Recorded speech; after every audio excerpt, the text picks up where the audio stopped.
Alors là, je vais vous raconter comment ça s'est passé l'endroit où on a emménagé en secret, mon ami et moi. C'est grâce à une personne que je pensais être une amie qui en fait m'a dit qu'un couple de ses amis se séparait, divorçait et que la ferme qu'ils louaient, en fait, ils allaient partir, donc elle était à relouer. On a sauté sur l'occasion. On allait visiter la ferme, c'était très sympa, il y avait 1 hectare de terrain, il y avait des stabulations libres pour les chevaux, il y avait un jardin, il y avait un poulailler, c'était vraiment très, très sympa et pour un prix abordable. On pouvait se le permettre. Moi, j'ai trouvé là l'occasion aussi de pouvoir lancer mon affaire équestre, pouvoir donner mes premiers cours. Et mon ami avait trouvé un arrangement avec le propriétaire de la maison qui était charpentier et qui l'a engagé en tant que charpentier. Donc on est arrivé là-bas, tout content, on a pu installer les chevaux. Comme c'était en hiver, malheureusement, on a eu beaucoup de mal à planter les parcs. Ça a été très difficile. Le sol était dur comme de la pierre, mais on a tenu bon. Par la suite, moi j'ai mis toutes mes économies dans cet endroit, acheter du matériel pour avoir des infrastructures pour accueillir des cours ou des chevaux supplémentaires. En fait, quelques semaines après qu'on ait emménagé, ça faisait environ, je pense, 3-4 semaines, je me sentais extrêmement bien là-bas parce que mon père ne savait pas où on était, enfin, c'est ce que je pensais. J'étais avec quelqu'un de confiance dans un endroit vierge de la présence de mon père. Parce qu'aucune de mes relations, rien n'était vierge de sa présence. Il était partout. Il connaissait tous mes amis, il connaissait tous les endroits où j'allais.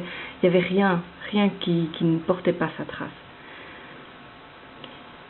Et je pense, c'est ce que ma psy pense aussi, que le fait de me retrouver dans un endroit totalement en sécurité, c'est ce qui a permis à mes souvenirs de revenir. Ce jour-là, j'étais dans le salon. Je me rappellerai, je regardais un meuble, une commode, et je repensais à ce qu'était ma vie, et c'est là que le premier souvenir est revenu. Dans ce souvenir, je dois avoir 6 ans. Et je subis des sévices de la part de mon père. C'est là que je me suis rappelé aussi un souvenir, un autre, similaire, mais avec mon frère. Et c'est là que j'ai compris que non seulement mon père avait abusé de moi, mais il avait amené mon frère, qui est de 2 ans et demi plus âgé que moi, à le faire aussi.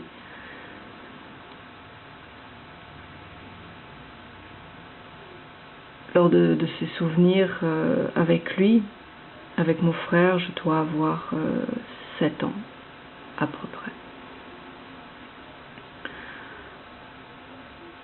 Ça a eu un gros impact sur moi. Je dois dire que j'étais seule à ce moment-là dans la maison et j'ai été vraiment paniquée à ce souvenir. Et je suis d'ailleurs allée retrouver mon ami qui habitait à 10 minutes de cet nouvel endroit. Et on en a parlé, je lui ai confié ça. Après, je suis rentrée, j'en ai parlé avec mon ami. Et ça a relevé beaucoup de colère en moi. Et ça a aussi apporté beaucoup d'explications à beaucoup de choses. Par la suite, j'ai repris contact avec ma mère. Pour vous faire un petit peu un résumé, mes parents ont divorcé quand j'avais 6 ans. Ma mère est partie du jour au lendemain. Et il y a eu un divorce, il y a eu des gros problèmes. À 8 ans, elle m'a dit qu'elle a subi en fait un viol de la part de mon père, c'est-à-dire 2 ans après le divorce. Et je me rappellerai très bien de ce jour où j'étais dans la voiture avec elle et elle s'est tournée vers moi et elle m'a dit ton père m'a violée. Il m'a lancé sur le lit, il m'a violée, il m'a pénétré plusieurs fois, mais comme il n'a pas éjaculé, il n'y a pas eu de preuve. Je me rappellerai toujours, j'avais 8 ans et ma mère qui me parlait de manière aussi crue, j'étais très mal. Et en fait, il y a eu beaucoup d'histoires, mais ça sera encore une autre vidéo où je vous expliquerai ma relation avec ma mère. Il y a eu des enlèvements, il y a eu beaucoup de choses. Et en fait, au fur et à mesure que je parle, je me rends compte déjà que je sais que mon histoire est assez atypique, mais plus j'en parle et plus j'arrive pas à croire que je me suis pas rendu compte plus tôt du problème.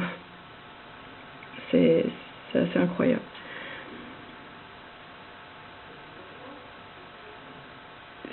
Mon père, depuis que je suis toute petite, il a toujours fait passer ma mère pour folle.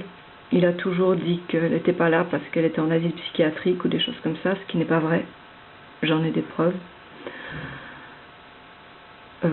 Il a toujours fait en sorte de la discréditer pour que je n'aille pas la voir.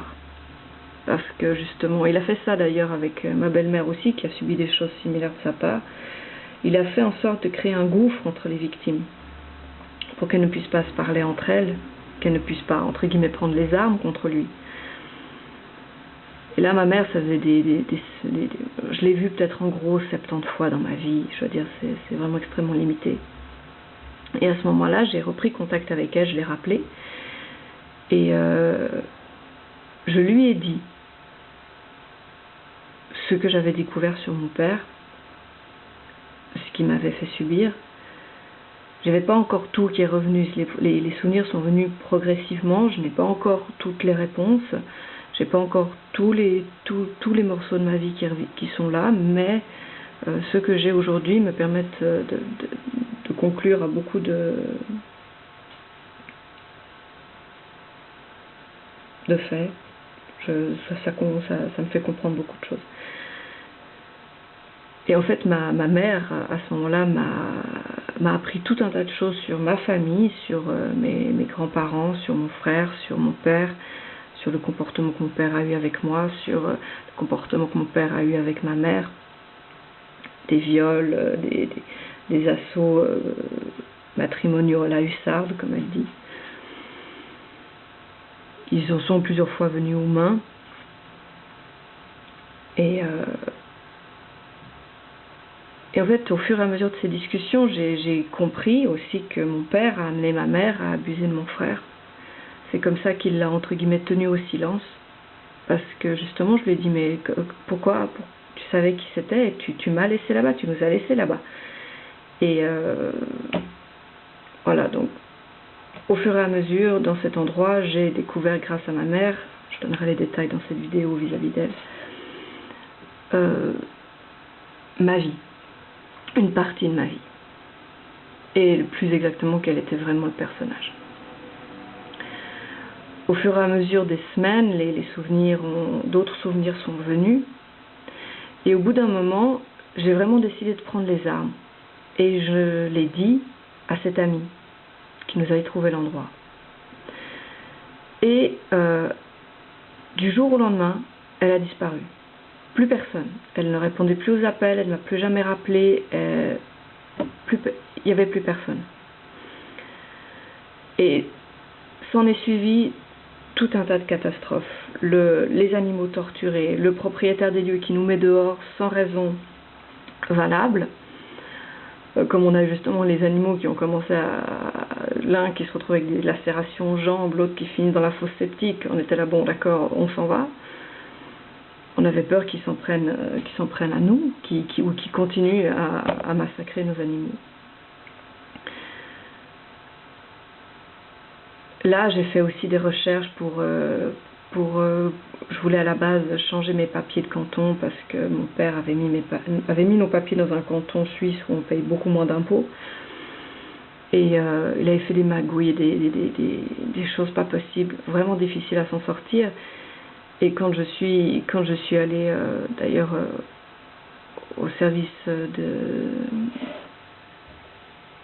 des plaintes, des poursuites pour payer des choses, pour payer des poursuites qui étaient à mon nom, que mon père était allé à la poste récupérer, et personne ne m'avait rien dit, y compris lui. Mais de toute façon, à cette période-là, il avait toujours l'interdiction de m'appeler. Il pouvait m'envoyer des SMS au cas où il y avait XY problème.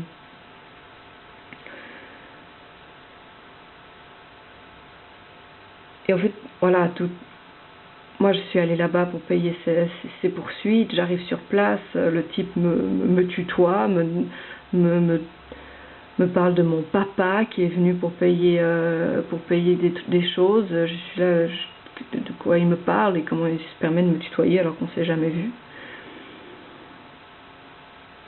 Et en fait, le soir même, mon père m'appelle, il tente de m'appeler 2 fois. Je n'ai pas répondu, il m'a laissé des messages sur le répondeur que je n'ai pas écouté. Et là, je lui ai envoyé un SMS en disant que s'il avait quoi que ce soit à dire, eh ben, il devait contacter mon ami, ou il devait à ce moment-là, et il devait écrire des SMS à mon ami, mais que moi, je voulais rien entendre. Parce qu'à chaque fois qu'il me parlait, il avait des méthodes de manipulation, des menaces qui, moi, souvent me faisaient perdre pied. Bien qu'au fur et à mesure, j'ai pu facilement déjouer ces mensonges. Il y avait toujours une partie de moi qui restait la petite fille soumise et violée qui se faisait mener par le bout du nez par son père.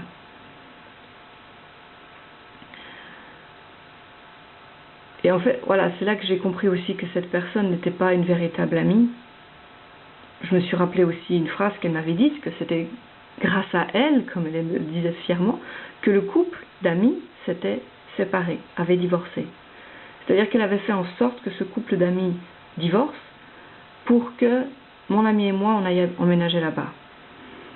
Chez des propriétaires qui sont absolument monstrueux, qui se sont fait passer pour des gens super à la base, qui nous ont mis dans une situation catastrophique, ils nous ont fait croire qu'ils étaient super sympas, etc., qu'il n'y avait pas besoin de faire quoi que ce soit par écrit.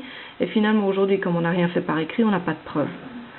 Mais l'avantage, c'est qu'eux aussi, on les a filmés. Comme d'ailleurs la personne qui a torturé mon poulain, qui a été filmée. Donc, là, c'est encore... en fait, il y a plusieurs futurs procès qui vont être mis en place. Il y a le procès pour ces gens de la ferme qui nous ont arnaqués et qui nous ont mis dans une situation catastrophique. Outre le fait qu'ils étaient apparemment, on a trouvé des liens en commun entre ces personnes, cet ami et mon père. Donc, il y aura un procès, on espère faire un procès pour cette histoire-là. Il y aura un procès contre l'entraîneur qui a massacré mon cheval. Il y aura encore le procès, évidemment, contre mon père. Il y a encore une histoire de voiture, et ça je vais vous la raconter sur une autre, ça va vous faire rire. Moi j'y croyais pas quand j'ai constaté là, j'étais non mais c'est pas possible, ils abattent vraiment toutes leurs cartes pour me faire taire. Et enfin je sais très bien que si je sais, aujourd'hui je sais plus ou moins ce à quoi j'ai affaire. Et c'est là aussi que j'ai compris le réseau, cette sorte de réseau pédophile, secte pédophile, je ne sais pas comment expliquer, mais vraiment ce groupe de personnes qui se tiennent les coudes et qui sont dans différents secteurs.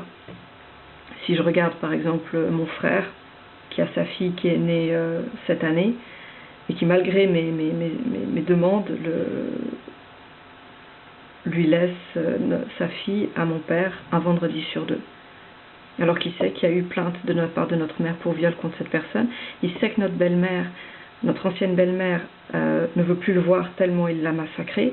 Et il sait que moi je ne veux plus le voir parce que j'ai subi des choses atroces de sa part. Et malgré ça, il donne sa fille à cet énergumène un vendredi sur 2. Il y a aussi par exemple le fait que lui et moi on se soit vus à Noël et qui m'ait menacé du fait que si je ne prenais pas contact avec notre père, il allait couper les ponts avec moi et me laisser seule. Je serais seule dans ce vaste monde, c'est bien quelque chose du genre qu'il a dit. Donc, ou je revenais et je subissais les assauts de mon père, ou alors j'étais abandonnée par toute ma famille. C'était en gros le message qu'il me donnait.